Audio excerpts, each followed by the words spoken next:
The handcuffs clicked shut around Karen's wrists at exactly 2:47 p.m. on a Tuesday, right there on my front lawn where half the neighborhood could see.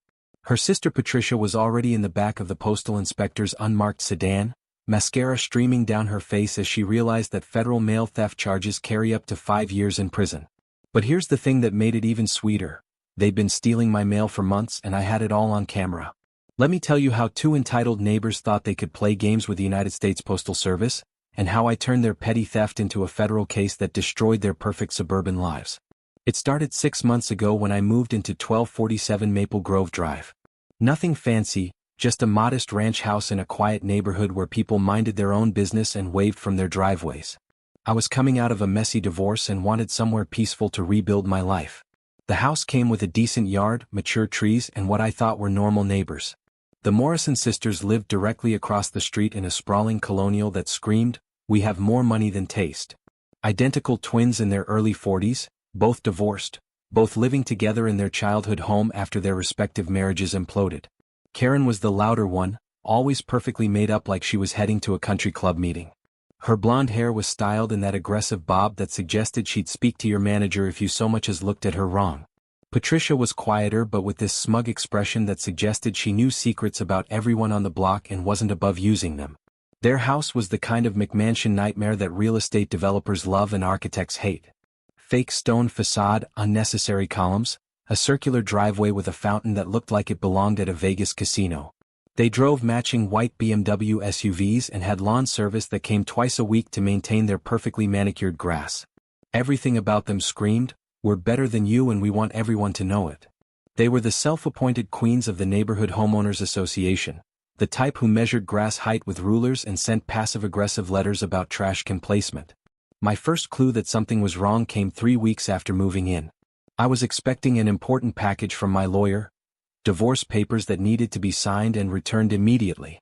The tracking showed it had been delivered at 2:15 p.m. on a Thursday, signed for and everything. But when I got home from work, my mailbox was empty. Not just the package, all my mail was gone. I called the post office immediately, spoke to 3 different people and filed a complaint. The delivery driver swore he'd put everything in my mailbox and latched it properly. The supervisor suggested it might have been stolen but said mail theft was rare in suburban neighborhoods like mine. I assumed it was a one-time thing, maybe kids playing pranks or a delivery error that would sort itself out. Then it happened again the following week.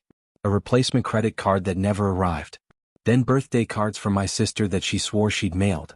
My subscription magazine stopped coming. The Netflix DVDs I'd ordered vanished into thin air.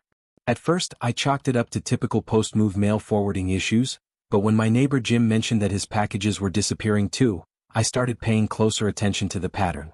Jim lived 2 houses down and had been dealing with missing mail for months. Important documents from his insurance company, prescription medications, even his wife's birthday present that he'd ordered online. "It's the weirdest thing," he told me while we were both getting our trash cans from the curb.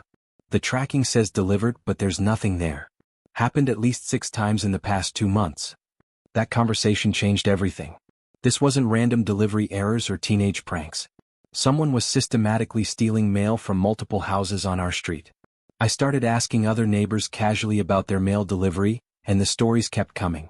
Mrs. Chin at the corner house had been missing Social Security checks. The college kids in the rental property kept having their care packages from home disappear. Even the retired couple at the end of the block were missing important medical correspondence from their doctors. The pattern became clearer as I gathered more information. The thefts weren't random, they were targeted. Someone was taking mail that looked valuable or important while leaving behind junk mail and circulars. Credit card offers, bank statements, packages, anything that might contain money or personal information.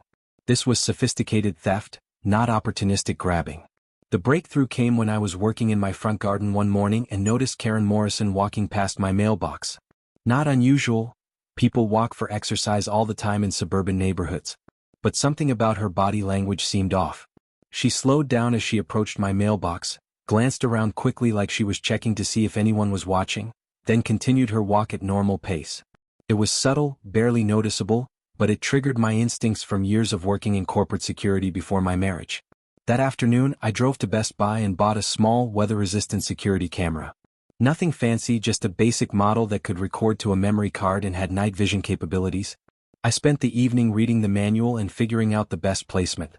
I needed clear footage of my mailbox but didn't want the camera to be obvious to anyone walking by. After some experimentation, I mounted it inside my garage with the lens pointed through a small gap between stored garden tools. From the street it was completely invisible, but it had a perfect view of my mailbox and the surrounding area. For 3 days nothing interesting happened. Normal mail delivery around 11 each morning, no suspicious activity, no missing mail. I was starting to think I was being paranoid, that maybe the mail theft really was just random bad luck. Then on Thursday morning my camera caught something that made my blood boil with rage. The mail carrier arrived at 11:23 a.m. and delivered a small stack of mail to my box.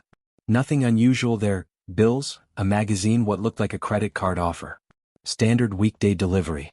At 11:47 a.m., exactly 24 minutes later, Karen Morrison came strolling down the sidewalk in her designer athletic wear, looking for all the world like she was just out for her daily constitutional.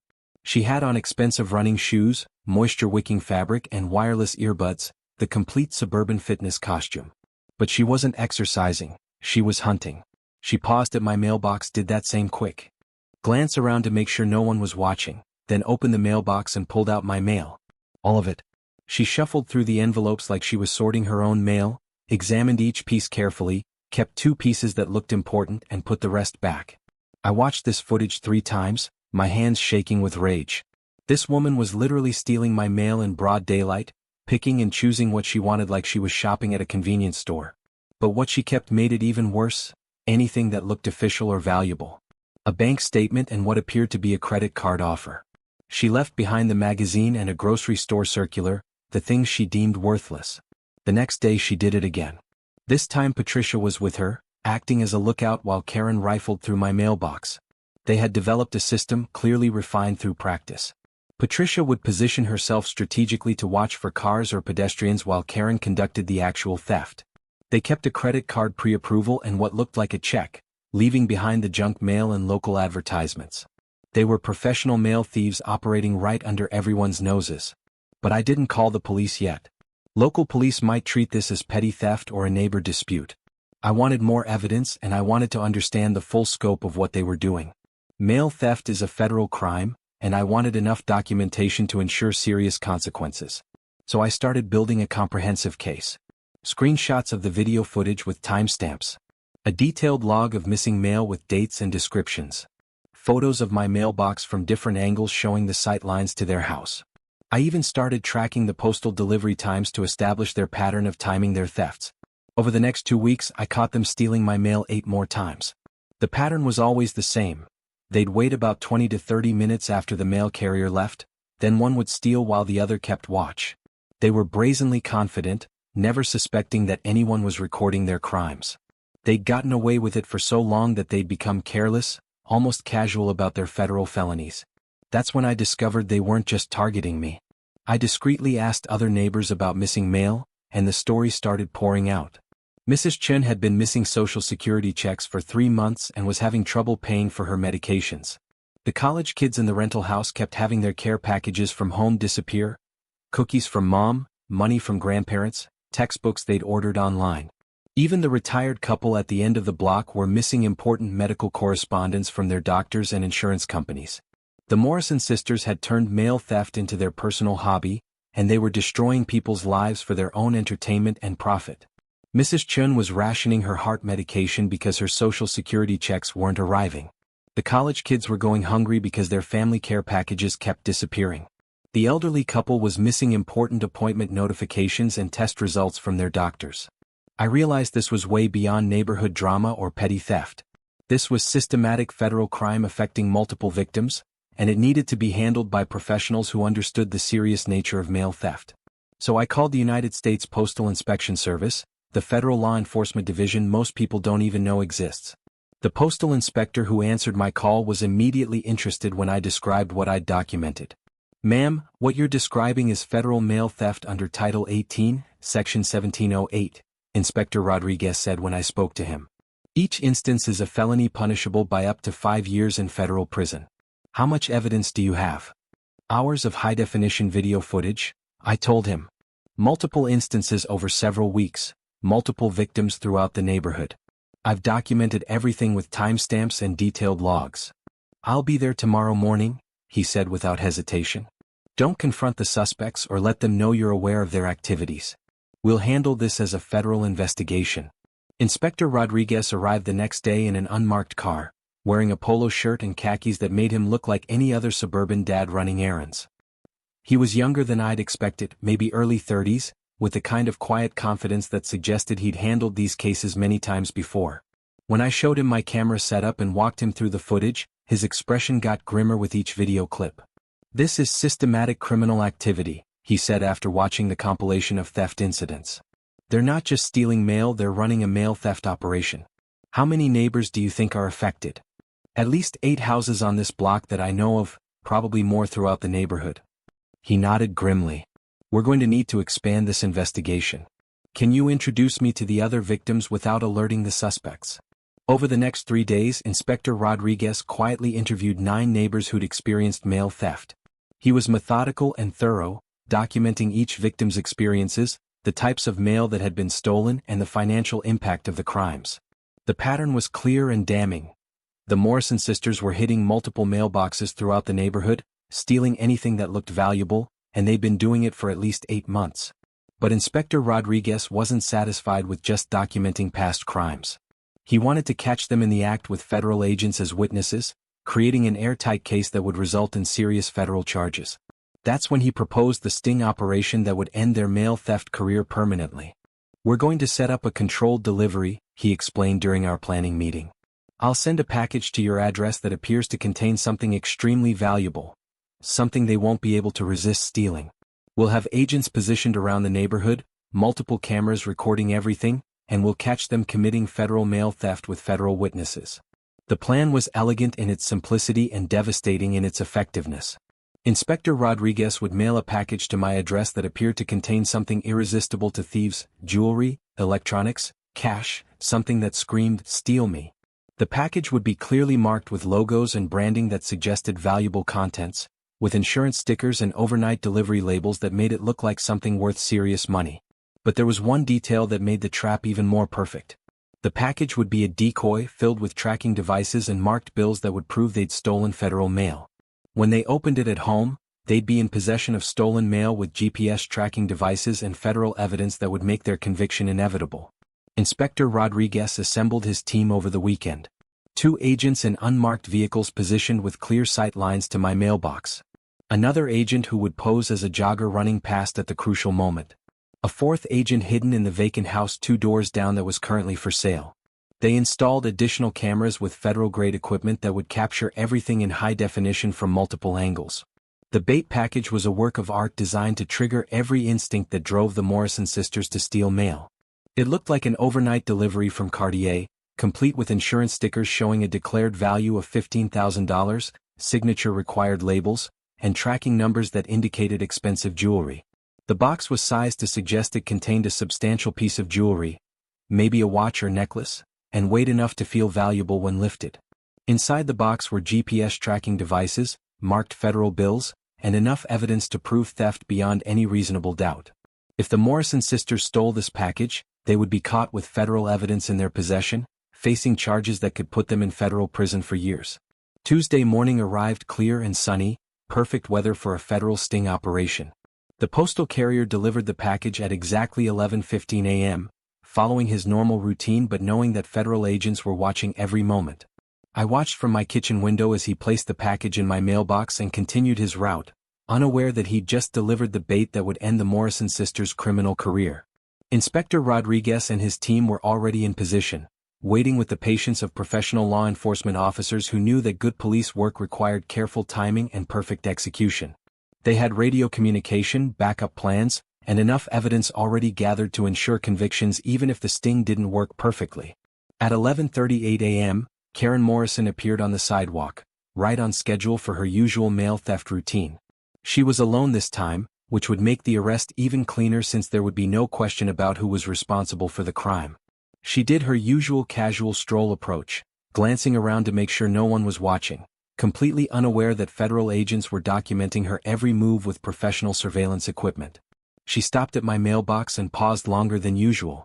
The package was bigger and heavier than her typical targets, and I could see her examining the labels through the small gap in my garage where my camera was hidden. Her eyes lit up as she processed the Cartier logo, the insurance stickers, and the declared value.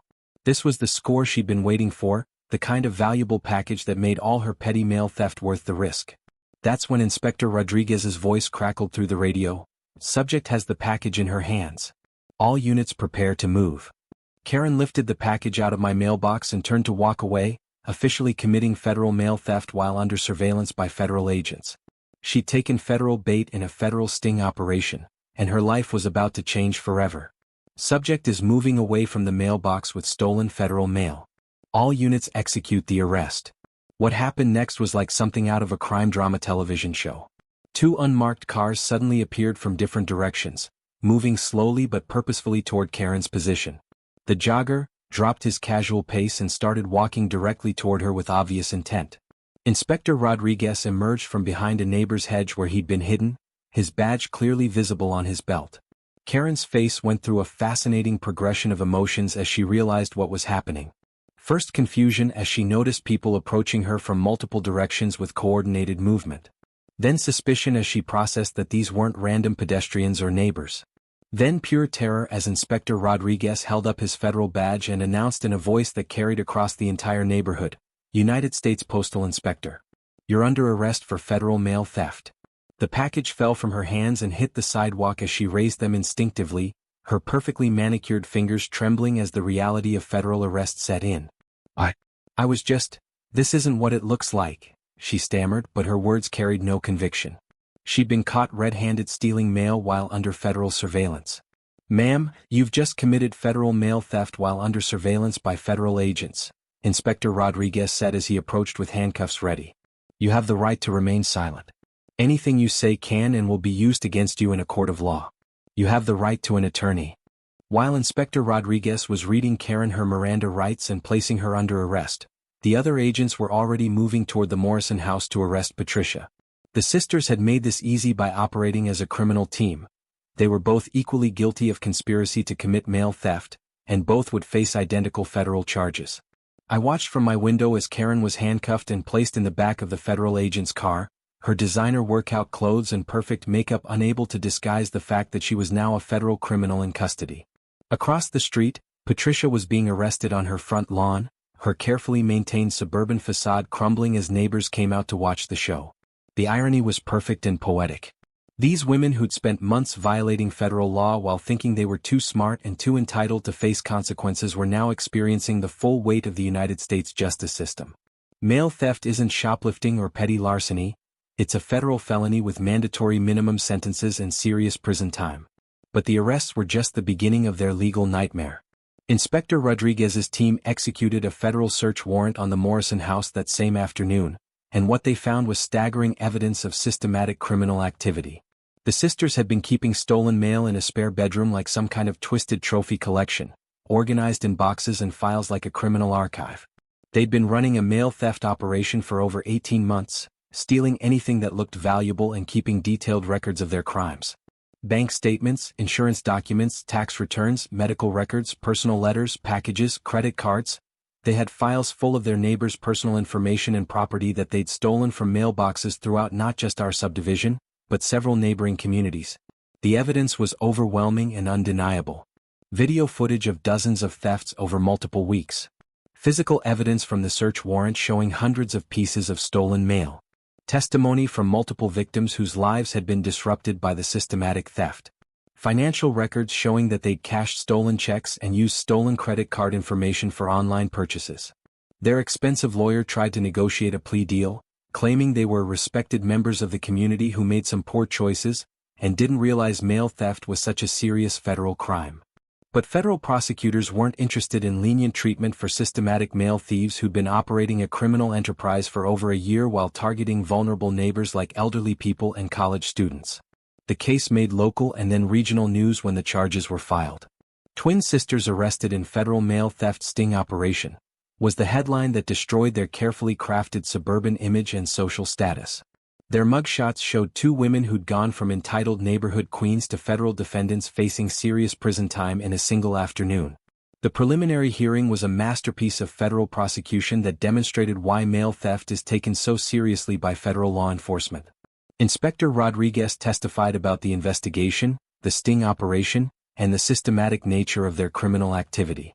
The video evidence was played for the court, showing clear footage of the sisters stealing mail from multiple mailboxes over several weeks with obvious criminal intent. Multiple neighbors testified about missing checks, credit cards, medications, and important documents that had disrupted their lives and caused financial hardship. Mrs. Chun broke down crying as she described rationing her heart medication because her Social Security checks weren't arriving. The college students talked about going hungry because their family care packages kept disappearing.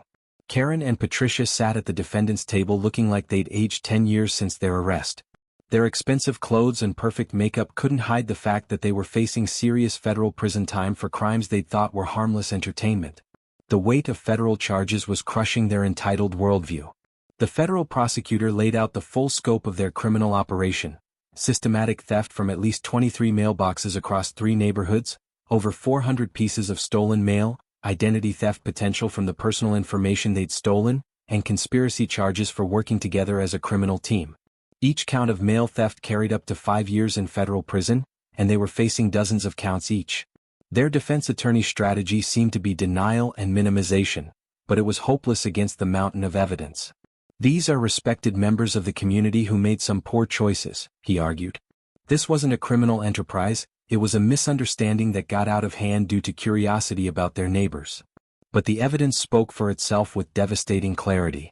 When federal agents found boxes of stolen mail organized by victim and date, with detailed notes about the contents and value of stolen items, it was impossible to claim this was anything other than a deliberate, systematic criminal operation run by 2 people who knew exactly what they were doing and enjoyed the power it gave them over their neighbors' lives. The plea negotiations dragged on for months while the sisters remained free on bond but essentially under house arrest. Their passports were confiscated, their movements were restricted, and their perfect suburban lifestyle had become a federal prison sentence waiting to happen. The stress was visible every time I saw them. They'd lost weight, their hair wasn't perfectly styled anymore, and they moved like people who knew their comfortable life was ending. Karen cracked first under the pressure of facing decades in federal prison. Faced with the reality of federal sentencing guidelines and mandatory minimum sentences, she decided to cooperate with prosecutors in exchange for a reduced sentence. She provided detailed information about their methods, their victims, their criminal timeline, and the full scope of their mail theft operation across multiple neighborhoods. Patricia was furious about her sister's cooperation and initially refused to follow suit, but she was also facing the same evidence and the same potential prison time. Her lawyer eventually negotiated a similar cooperation agreement when it became clear that fighting the charges would result in much harsher sentences. The sentencing hearing was the final act of their downfall and the moment when their federal crimes caught up with their entitled lifestyle. Both sisters pleaded guilty to multiple counts of federal mail theft and conspiracy charges. The judge listened to impact statements from neighbors whose lives had been disrupted by the theft of important mail, medical correspondence, and financial documents. Mrs. Chin talked about missing Social Security checks that affected her ability to pay for medication and rent. The college students described how stolen care packages from their families had caused financial hardship and emotional distress. The elderly couple explained how missing medical correspondence had delayed important treatments and caused anxiety about their health care. When it was time for sentencing, the federal judge's words were harsh but fair, reflecting the serious nature of federal mail theft and the impact on multiple victims. Mail theft is not a victimless crime or a harmless prank. You violated the trust that holds communities together and the federal laws that protect our postal system.